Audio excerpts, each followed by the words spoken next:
Maharashtra Ajit DCM Pawar ಇದರಲ್ಲಿ death ಆಗಿದ್ದಾರೆ sir. ವಿಮಾನ ಪತನ ಆಗಿದೆ.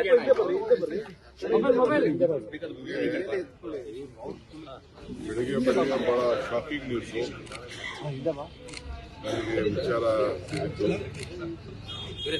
ಹಿರಿಯ ನಾಯಕರು ಯಾವುದು ಕೂಡ ಪಾಸಿಟಿವ್ ಆಗಿ ಆಲೋಚನೆ ಮಾಡ್ತಿದ್ರು.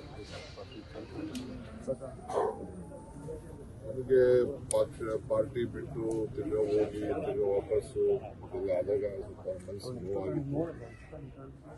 ಅವರು ಪೊಲಿಟಿಕಲ್ ಭವಿಷ್ಯದ ಬಗ್ಗೆ ಅವರು ತೀರ್ಮಾನ ಮಾಡಿದ್ದಾರೆ. ಅದು ನಾನು ಬಗ್ಗೆ ಚರ್ಚೆ ಮಾಡಿಕೊಂಡಿಲ್ಲ. ಬಟ್ ಬಹಳ ಪ್ರೋಗ್ರೆಸಿವ್ ಲೀಡರ್ ಅವರು. ಮೊನ್ನೆ ತಾನೇ ಆ ಚೀಫ್ ಮಿನಿಸ್ಟ್ರು ಹೇಳ್ತಾ ಇದ್ರು, ಆಲ್ವೇಸ್ ಎಲ್ಲದಕ್ಕೂ ನಮಗೆ ಸಹಕಾರ ಕೊಟ್ಕೊಂಡು ಕೆಲಸ ಮಾಡ್ಕೊಂಡು ಹೋಗ್ತಾ ಇದ್ದಾರೆ ಅಂತ. ವಿರೋಧ ಪಾರ್ಟಿ ಇದ್ರು ಕೂಡ ಒಳ್ಳೆ ರಿಸಲ್ಟ್ ಕೂಡ ತೆಗೆದುಕೊಂಡಿದ್ರು. ಇವತ್ತು ಅವರು ಒಂದು ಡೆಪ್ಟಿ ಚೀಫ್ ಮಿನಿಸ್ಟರ್. ಸೊ ಇವತ್ತು ಅವರು ನಮ್ಮಿಂದ ದೂರ ಆಗಿದ್ದಾರೆ. ಅವರ ಆತ್ಮಕ್ಕೆ ಶಾಂತಿ ಸಿಗಲಿ, ಅವರೆಲ್ಲ ಕುಟುಂಬ ನ್ಯಾಯಗಳಿಗೆಲ್ಲ ಏನು ದುಃಖವನ್ನು ಭರಿಸುವಂಥ ಶಕ್ತಿ ಸಿಗಲಿ. ಜೊತೆಗೆ ಇಲ್ಲೂ ಕೂಡ ಅವ್ರ ಕುಟುಂಬದವರು ನಮ್ಮ ಬೆಂಗಳೂರಿನಲ್ಲೂ ಕೂಡ ಕಂಠಸ್ಥನ ಬೆಳೆಸಿದ್ದಾರೆ. ನಿನ್ನೆ ತರ ಅವ್ರ ಬೀಗರನ್ನು ಭೇಟಿ ಮಾಡಿದ್ದಾರೆ. ರಾತ್ರಿ ನನಗೆ ಗೊತ್ತಿಲ್ಲ ಆಗ್ತದೆ ಅಂತ. ಅವೆಲ್ಲ ರಾಜಕಾರಣಿಗಳು ಬಹಳ ಹುಷಾರಾಗಿರ್ಬೇಕು.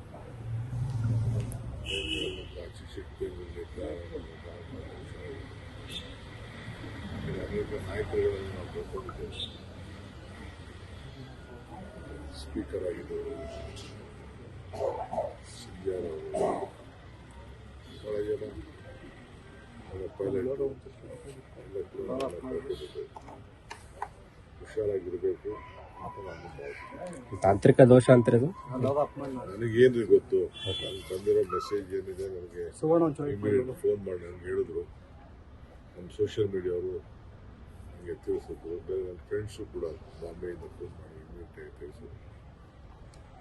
ಅದನ್ನೇ ಎಲ್ಲ ಮಾತಾಡ್ತಿದ್ದೆ. 4 ಗಂಟೆ ಮುಂಚೆಗೆ ಹೊರಡ್ತಿದ್ದಾರೆ. ಯಾರಾದ್ರೂ ಒಳಗಡೆ ಇದ್ರು ಏನು ಅಂತ ಹೇಳಿ ಅದನ್ನ ಚರ್ಚೆ ಮಾಡ್ತಿದ್ದೆ. ಇತ್ತೀಚೆಗೆ ವಿಮಾನ ದುರಂತಗಳು ಜಾಸ್ತಿ ಆಗ್ತದೆ. ಈಗೇನು ಅದ್ರ ಬಗ್ಗೆ ಮಾತಾಡಕ್ಕೆ ಹೋಗಲ್ಲ. ಸ್ವಲ್ಪ ಡೀಟೇಲ್ ರಿಪೋರ್ಟ್ ಬನ್ನಿ, ಆಮೇಲೆ ಮಾತಾಡೋಣ. ಸರ್ಕಾರಿ ಇಲಾಖೆಯಲ್ಲಿ ಭ್ರಷ್ಟಾಚಾರ ಸಿಬಿಐ ವಹಿಸಬೇಕು, ಸಚಿವ ರಾಜೀನಾಮೆ ಸದನದ ಒಳಗಡೆ ಹೊರಗಡೆ ಬಿಜೆಪಿ ಅವರು ಹೋರಾಟ ಪಟ್ಟಿಡ್ದಿದ್ದಾರೆ ಸರ್. ಆರ್ ಬಿ ತಿಮ್ಮಾಪುರ್ ರಾಜೀನಾಮೆಗೆ ನನಗೇನೋ ಅದೇ ಲೋಪ್ ಮಾಡಿದ್ದಾರೆ. ಅದು ರಾಜಕೀಯದ ಒಂದು ದೊಡ್ಡ ಷಡ್ಯಂತ್ರ ನಡೀತಾ ಇದೆ. ಇದಕ್ಕೆ ಸಂಬಂಧ ಇಲ್ಲ ಅಂತ ನಾನು ಭಾವಿಸ್ಕೊಂಡಿದ್ದೀನಿ.